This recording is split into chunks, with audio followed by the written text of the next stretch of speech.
Shalom Bu Murni dan teman-teman semuanya.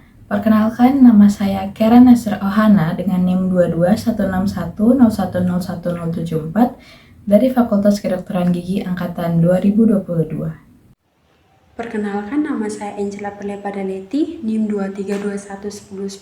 232110102071 dari Prodi Gizi Fakultas Kesehatan Masyarakat. Perkenalkan, nama saya Irma Cayani Malau dengan NIM 2216 dari Fakultas Kedokteran Gigi. Perkenalkan diri saya, nama saya adalah Yupliana Kobogau, biasa dipanggil Yupli, dengan NIM 232110101188. Saya dari Fakultas Kesehatan Masyarakat. Perkenalkan, nama saya Rahelia Dwi Naulandari dengan NIM 232310101179 dari Fakultas Keperawatan. Perkenalkan, nama saya Andreas Ivan Wicaksono dengan NIM 232310101130 dari Fakultas Keperawatan. Kasus ini penting untuk kami bahas karena menyangkut sikap intoleransi di mana seseorang ditolak untuk tinggal di suatu daerah atau tempat karena adanya perbedaan agama, serta peraturan yang tidak sesuai dengan Pancasila dan pandangan Alkitab. Kronologi dari berita tersebut adalah ada seorang bapak yang bernama Salmer Jumiarto yang mencari rumah kontrakan baru di RT 8 Dusun Karet, Desa Pleret, Kecamatan Pleret, Bantul. Pak Salmet adalah warga asli Semarang, Jawa Tengah yang beragama Katolik. Pak Salmet dan keluarganya ingin segera tinggal di desa tersebut. Dan keesokannya, Pak Salmet menemui Pak RT 8 untuk meminta izin bahwa Pak Salmet dan keluarganya segera tinggal di rumah kontrakan tersebut dengan memberikan beberapa berkas seperti fotokopi kartu keluarga, KTP, dan surat nikah. Dan ternyata di desa tersebut tidak menerima non-muslim untuk tinggal di sana. Karena penolakan dari Ketua RT 8, Pak Salmet segera melaporkan ke Sekretaris Sultan HB 10 Angka Romawi, tetapi hasilnya juga tetap ditolak. Setelah itu mereka melakukan mediasi dan ada beberapa yang menerima Pak Salmet untuk tinggal, tetapi karena ada aturan yang tertulis, Ketua RT 8 menyarankan kepada Pak Salmet untuk tinggal 6 bulan saja dan 6 bulannya itu dikembalikan dalam bentuk uang. Tetapi Pak Salmet merasa bahwa penolakan itu secara halus dan Pak Salmet pun mengalah dengan catatan bahwa warga RT 8 merevisi kembali aturan yang dibuat sejak bulan Oktober 2015 yang bertentangan dengan ideologi Pancasila. Akar permasalahan atau penyebab konflik dari kasus ini adalah ketika Slamet menemui Pak RT 8 di dusun tersebut untuk izin dan memberikan fotokopi KTP, KK, dan surat nikah, dan tahu keluarga Slamet beragama non-muslim atau Katolik, maka mereka ditolak tinggal di rumah kontrakan di dusun tersebut. Selain itu, terdapat peraturan atau kesepakatan antar warga di dusun Karet, Pleret, Bantul, Jakarta memuat tentang penolakan penduduk non-muslim tinggal di dusun tersebut. Aturan ini dibuat pada tahun 2015 oleh sekitar 30 orang dari tokoh agama dan perwakilan warga di dusun tersebut. Kita masuk ke penyelesaian. Jadi Slamet memutuskan untuk mengalah karena kalah suara serta tidak ada pengacara dan takut merasa tidak enak. Selain itu, Slamet menambahkan catatan agar warga RT 8 Dusun Karet merevisi kembali aturan yang melarang umat non-muslim untuk tinggal di dusun tersebut.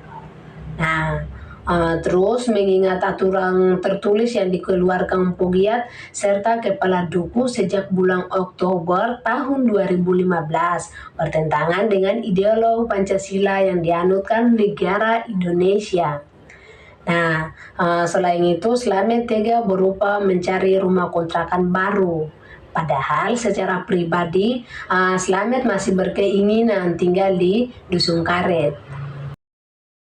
Cara pencegahannya yaitu kemajemukan harus dikelola dengan baik dan benar dengan cara berdialog antar umat beragama sehingga tidak terjadi miskomunikasi atau hal mengganjal lainnya antara agama satu dengan agama yang lainnya. Dan selanjutnya adalah mengenai pendidikan dan kepemimpinan. Pendidikan harus kita ketika kecil hingga dewasa pasti diajarkan oleh para guru-guru, dan para guru-guru pasti akan mengajarkan kepada kita tentang cara sikap toleransi antara satu dengan yang lain, dan itu harus dipergunakan dengan sebaik-baiknya dan juga kita harus menerapkannya dalam hidup kita. Dan tentang kepemimpinan, para pemimpin pasti juga akan mengajarkan kepada kita bagaimana caranya toleransi antara agama satu dengan agama lainnya. Dan tentunya yang terakhir yaitu adalah kesadaran bahwa di Indonesia ini terdapat berbagai macam ras, agama, suku, dan lain sebagainya yang harus kita maklumi atau harus kita ayomi, sehingga kita sesama umat manusia harus saling toleransi antara satu dengan yang lainnya. Sehingga kesadaran ini sangat penting untuk kita mencegah hal-hal yang akan terjadi seperti bertengkar ataupun hal-hal lainnya yang menyebabkan kita tidak rukun. Pencegahan yang dapat dilakukan agar tidak terjadi intoleransi dan terciptanya kerukunan adalah yang pertama, menumbuhkan rasa kebangsaan dan nasionalisme. Yang kedua adalah mengakui dan menghargai hak asasi manusia atau HAM. Yang ketiga adalah tidak menonjolkan suku, agama, ras, golongan, maupun budaya tertentu. Yang keempat adalah tidak memaksakan kehendak orang lain dalam memilih agamanya. Yang kelima adalah memberikan bantuan pada setiap membutuhkan tanpa memandang perbedaan, baik perbedaan suku, agama, maupun ras. Yang keenam adalah memperkokoh silaturahmi dan menerima perbedaan. Lalu yang terakhir adalah meningkatkan pemahaman mahasiswa di lingkungan kampus tentang keragaman budaya, agama, dan latar belakang dengan menyelenggarakan kegiatan yang melibatkan mahasiswa dari berbagai latar belakang dan budaya. Jadi, langkah penanggulangan yang diambil dari sumber berita dari kasus Pak Slamet jika ditinjau dari segi agama yaitu dilakukannya upaya yang disebut sebagai audit sosial dengan melakukan pemeriksaan secara menyeluruh terhadap kehidupan sosial di masyarakat, mulai dari kebijakannya, aparat pemerintahan, maupun ASN atau aparat sipil negara.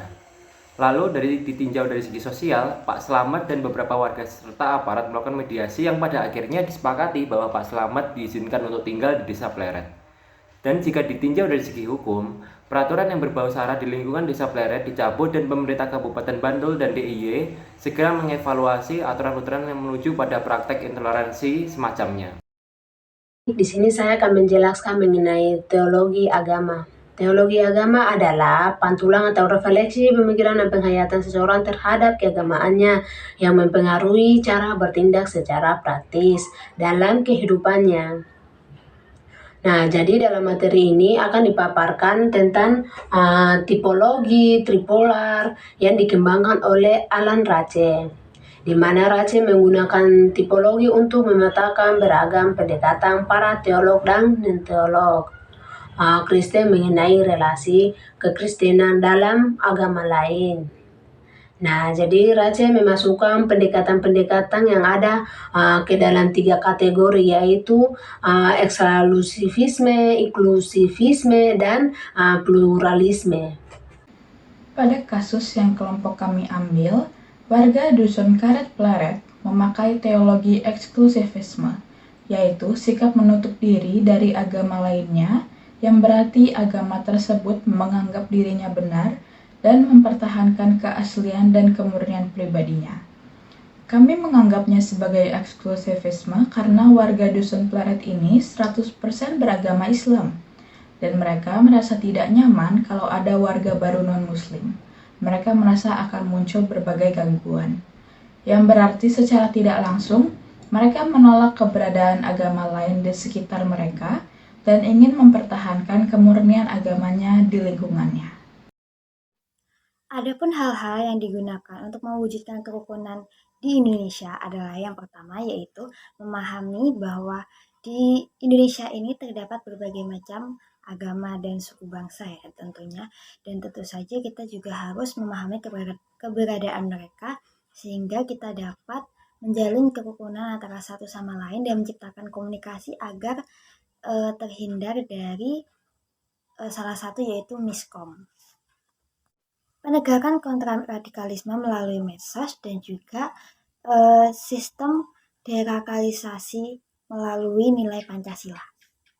Dan tentunya sikap berlapang dada untuk menerima keberadaan agama lain, yang tentunya di Indonesia sendiri terdapat 6 agama. Dan tentunya kita juga harus bersikap lapang dada dan juga harus memahami antara satu dengan yang lainnya sehingga tercipta sebuah kerukunan. Kemudian analisis dari kelompok 3, apakah kerukunan di Indonesia sudah ideal atau belum? Tentu saja belum ideal ya, karena walaupun pada akhirnya kasus Pak Slamet ini berakhir dengan dicabutnya peraturan masyarakat yang mengacu pada intoleransi, namun dalam prakteknya di keseharian belum tentu perlakuan-perlakuan dari masyarakat sekitar Desa Pleret terhadap Pak Slamet sudah jauh dari kata intoleransi. Dan tentunya masih banyak kasus serupa di Indonesia yang mungkin tidak tersorot oleh media.